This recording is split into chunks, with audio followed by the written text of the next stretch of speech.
मेरे बारे में कोई राय मत बनाना गाली।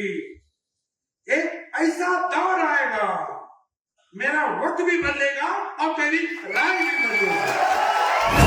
तुम्हाला त्यांनी सांगितलं आम्ही काय करणार, मग म्हटलं 24 तास द्या, उद्या येतो.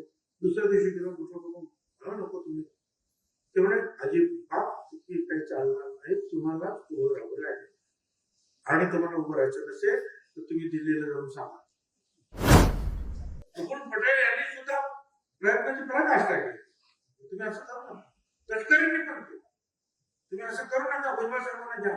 आणि एवढंच नाही तर राज्याचे मुख्यमंत्री देवेंद्र फडणवीस यांनी शेवटच्या क्षणापर्यंत आग्रह धरला की भुजबळ साहेबांना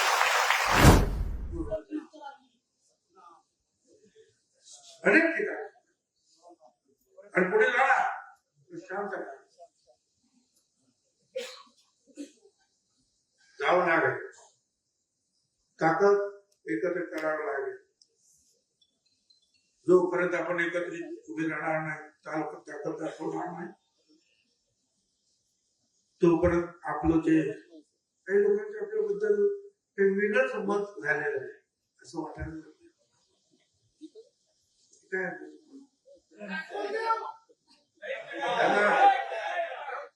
त्यांना मला सांगायचं, मेरे बारे में कोई राय मत बनाना गाली. मेरे बारे में कोई राय मत बनाना गाली. एक ऐसा दौर आएगा, मेरा वक्त भी बदलेगा और तेरी राय भी बदलेगी.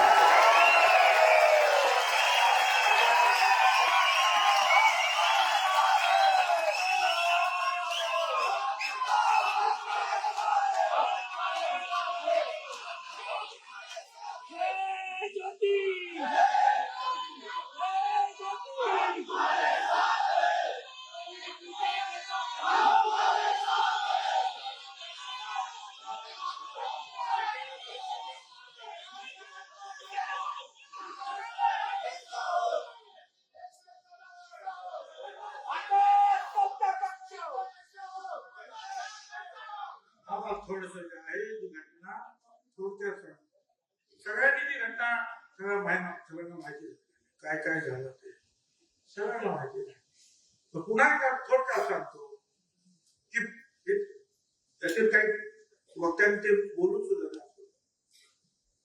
मोदी साहेबांनी, अमित शहा साहेबांनी ज्या वेळेला प्रत्येक मतदारसंघ कुणाला द्यायचा आहे चर्चा झाली, त्यावेळेला नाशिक आल्याबरोबर त्यांनी सांगितलं इथं भुजबळ उभे. शिंदे साहेबांनी सांगितलं, शिंदे होते तिथे, फडणवीस होते, अजित पवार वगैरे सगळे होते. तर त्यांनी सांगितलं की आमचा जे सिटिंग कॅन्डिडेट आहे शिंदे साहेब म्हणाले, त्यांनी सांगितलं नाही त्यांना माझ्याकडे पाठवून द्या, मी त्यांना समजवतो. त्याच्याकडे सगळे लोक बसले. होळीच्या दिवशी मी आणि समेत नाशिकला यायला निघालो. अर्ध्या वाटातून प्रफुल्लभाई पटेल, तटकरे आणि अजितदादा त्यांचा निरोप ताबडतोब अजितदादांच्या घरी म्हणजे देव गेलो.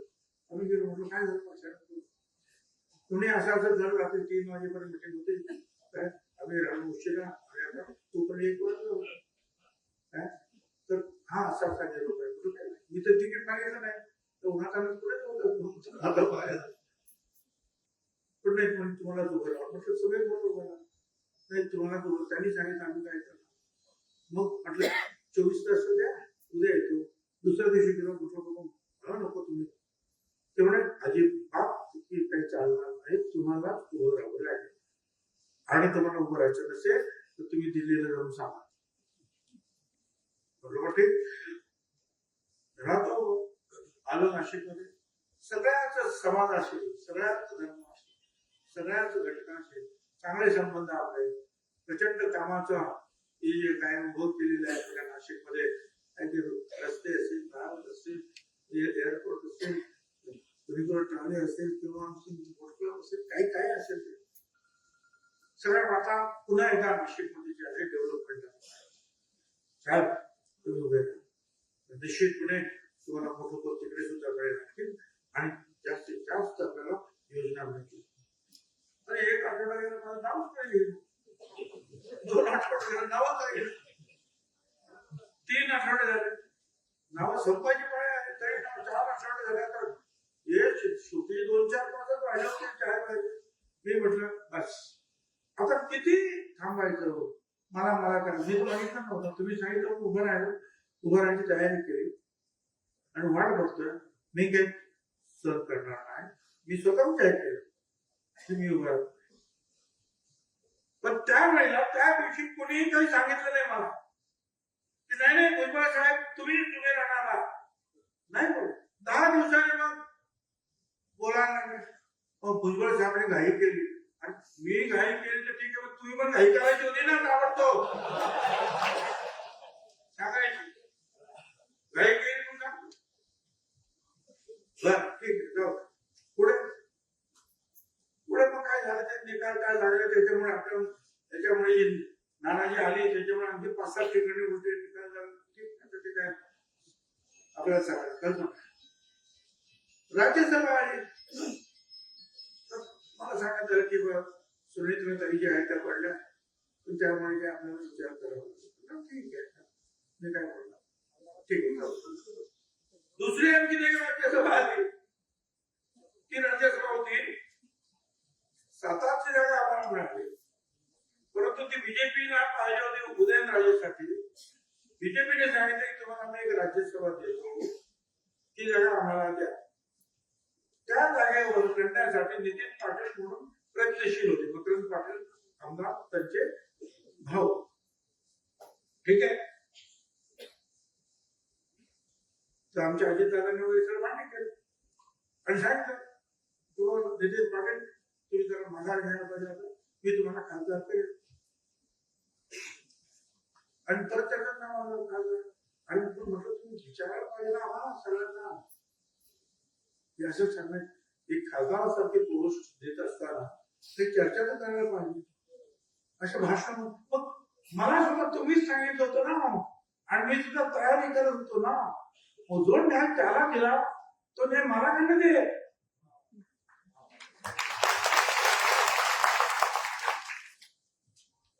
काय गरबी मुलगी दाल बराबर नाही. तुमची गरज जी आहे ती राज्यामध्ये जास्त आहे, तुम्हाला लढावं लागेल. कारण अडचणीत आलं त्या दिवशी त्यावेळेला लोकसभेचे निकाल झाला, उलटे सुलटे झाले. आपल्या पक्षाला पुढे न्यायचं असेल तर तुमचा चेहरा पाहिजे आम्हाला निवडणूक. ठीक आहे राहिलं काय झालं तर तुम्हाला कोणी सांगेल. सगळ्यांच्या मिटिंग माझ्या विरोधात तिथे झाल्या. रात्र 10 वाजता दारावर जाण्यासाठी ते पुढारी आले आंतरवेळी सराटीचे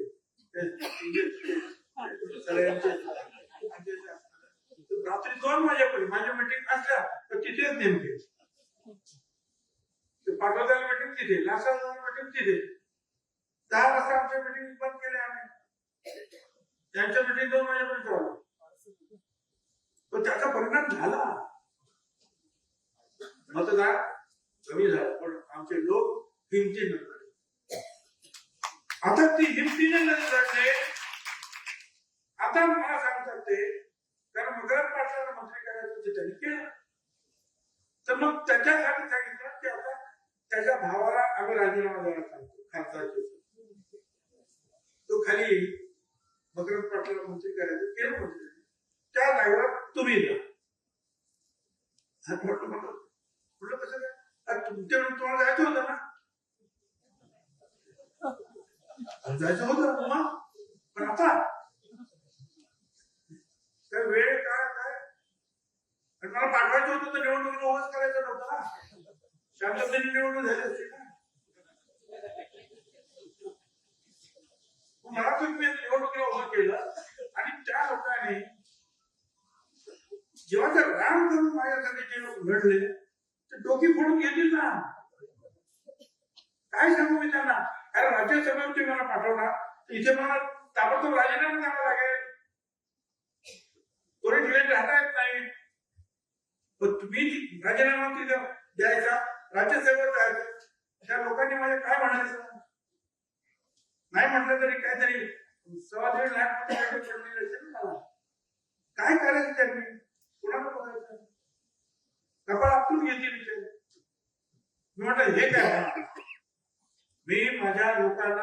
सोडू शकत नाही.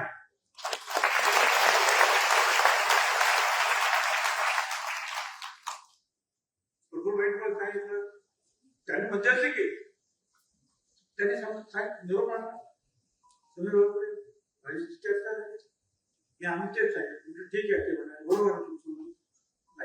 अजितदादाशी बोललो, अजितदादांना समजून सांगितलं, अजितदादा म्हणाले ठीक आहे बसवणी चर्चा करू.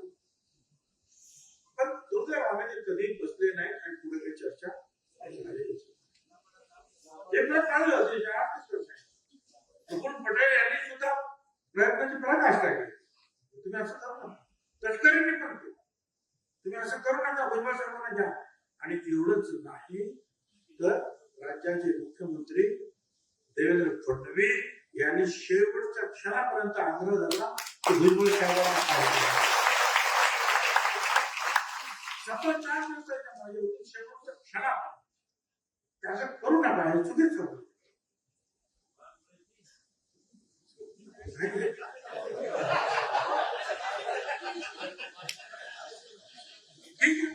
आता हे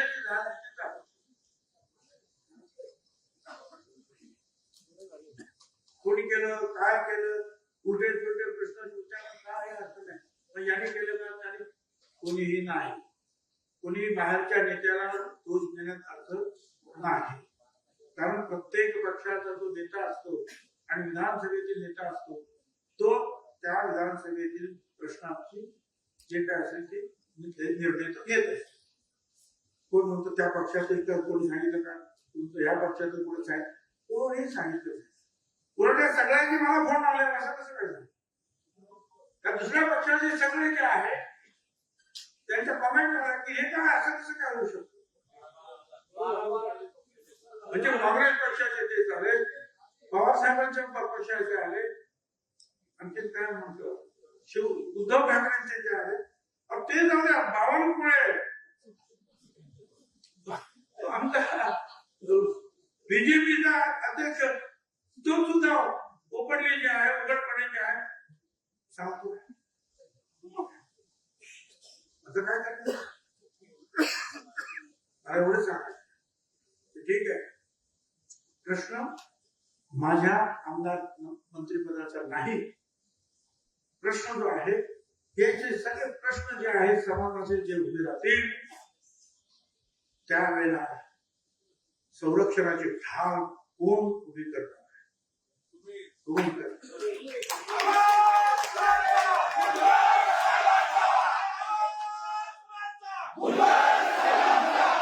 मंत्रिपद जे आहे, मंत्रिपद किती वेळा आली, मंत्रिपद किती वेळा आले आणि किती वेळा गेली. विरोधी पक्षात सुद्धा बसवला बसलो ना, विरोधी पक्ष नेता म्हणून सुद्धा काम केलं ना, किती ते पण त्याचं काय एवढं काही दुःख